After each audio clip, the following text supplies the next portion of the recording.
মুক্ত সরকার বলতে কাস্তে হাতুড়ি তারা চিহ্নে ভোট দিন।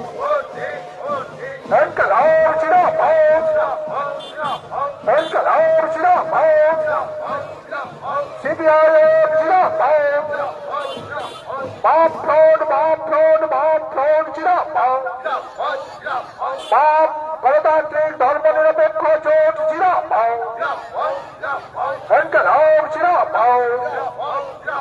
এই যুবক জিন্দাবাদ, এই প্রয়াত বুদ্ধদেব ভট্টাচার্যের স্বপ্ন পূরণ করতে কাস্তে হাতুড়ি তারা চিহ্নে ভোট দিন। ইনকলাব জিন্দাবাদ। শিক্ষা ও স্বাস্থ্যকে দেশে সফলকরণ করা চলছে ধারা চলবে সকলের জন্য শিক্ষা ও স্বাস্থ্যের দাবিতে তাকে দূর করিয়ে কাস্তে হাতুড়ি তারা চিহ্নে ভোট দিন। সকলের জন্য শিক্ষা ও স্বাস্থ্যের দাবিতে দূর করিয়ে